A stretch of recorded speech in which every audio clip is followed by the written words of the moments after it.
ce séminaire, on s'est rendu compte que l'on soit aux États-Unis, à Toronto, en Angleterre, à Prague ou en Argentine, nous avons absolument tous les mêmes problèmes.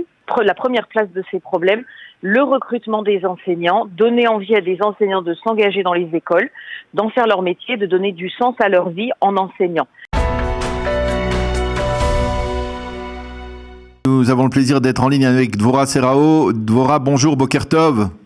Boker Tov, bonjour. Merci d'être avec nous. Je rappelle que vous êtes la directrice générale de l'Alliance israélite universelle et que vous venez de participer ici en Israël à un séminaire organisé par l'Amorim United avec des éducateurs venus du monde entier, on va dire des dirigeants de l'éducation juive à travers le monde, justement pour essayer de consolider cette éducation juive à travers le monde. De quoi avez-vous parlé durant ce séminaire? Quelles ont été les grandes lignes? Alors, si vous me permettez, je rappelle juste que ce séminaire est organisé effectivement par United, qui est une initiative du ministère de la Diaspora en Israël et qui s'est donc rapproché de plusieurs pays de diaspora, les États-Unis, l'Europe et en particulier la France, et a créé, en partenariat avec de grandes institutions et fondations philanthropiques en France, le programme de l'Amorim. Oui. Le programme l'Amorim existe donc depuis 3 ans et dans cette 4e année, United a décidé de créer un comité de conseil et qui prendra des décisions pour venir répondre des besoins de l'éducation juive à travers le monde. Alors, ce qui est très intéressant, c'est que dans ce séminaire, on s'est rendu compte que l'on soit aux États-Unis, à Toronto, en Angleterre, à Prague ou en Argentine, nous avons absolument tous les mêmes problèmes. Et en premier lieu, dans la première place de ces problèmes, le recrutement des enseignants, donner envie à des enseignants de s'engager dans les écoles, d'en faire leur métier, de donner du sens à leur vie en enseignant. C'est l'un des sujets dont nous avons discuté avec tous les partenaires. Alors, ce sont des enseignants, quand on parle de ces enseignants, on parle d'enseignants qui vivent sur place en diaspora. Est-ce qu'il y a aujourd'hui, peut-être comme leçon à tirer de ce qui s'est passé pendant le Corona, un renforcement des relations avec l'État d'Israël et avec les éducateurs israéliens qui pourraient peut-être participer en Zoom ou dans diverses manières à l'éducation juive à travers le monde? Alors écoutez, je ne sais pas si la solution sur le recrutement des enseignants pour la France, pour les États-Unis ou pour l'Amérique du Sud se trouve en Israël. Ce que je sais par contre, c'est que Israël est vraiment fédérateur sur le sujet, qu'ils ont une ingénierie pédagogique et un savoir-faire qui dépasse tout ce que l'on connaît partout ailleurs dans le monde et qu'ils ont une véritable volonté de venir vers la diaspora et de travailler main dans la main en partenariat avec nous.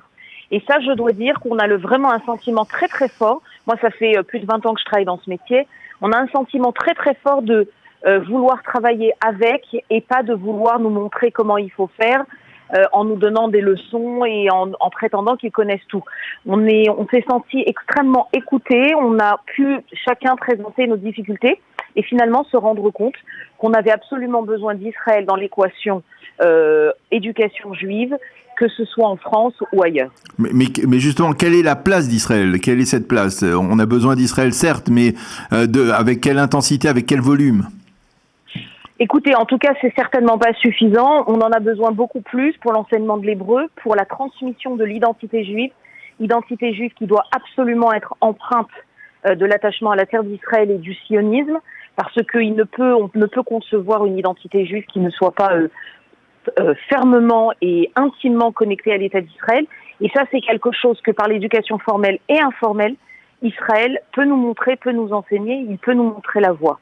Et c'est pour cela que nous souhaitons intensifier la venue des professeurs israéliens en France, de venir nous assister dans la formation des enseignants, dans l'enseignement dans les écoles. Ça se passe déjà dans plusieurs écoles, grâce au partenariat d'ailleurs avec l'agence juive qui le fait très très bien. Il faut que ça s'intensifie, il faut qu'il y en ait plus et pour cela il nous faut des moyens. Et c'est donc aussi pour cela que j'étais présent pour représenter les besoins de la France. Il y a des besoins spécifiques à la France par rapport à d'autres communautés juives de diaspora? Figurez-vous que nous sommes tous les mêmes, mais je pense que de par la proximité, la France est tout à fait à même d'accueillir beaucoup plus d'enseignants qui viendraient d'Israël pour transmettre les valeurs auxquelles nous tenons. Et oui, je pense que les besoins et surtout l'identité juive des Juifs de France est très fortement attachée à Israël et il ne faudrait pas qu'elle se contente de vacances au bord de la plage, mais il faudrait qu'on puisse insuffler aux enfants cet attachement et cet amour de la terre d'Israël comme il faut. Vous repartez de ce séminaire confiante, optimiste. Vous avez prévu une nouvelle rencontre avec les autres dirigeants des grands réseaux éducatifs à travers le monde? Écoutez, comme je le disais, je repars extrêmement forte de ces échanges.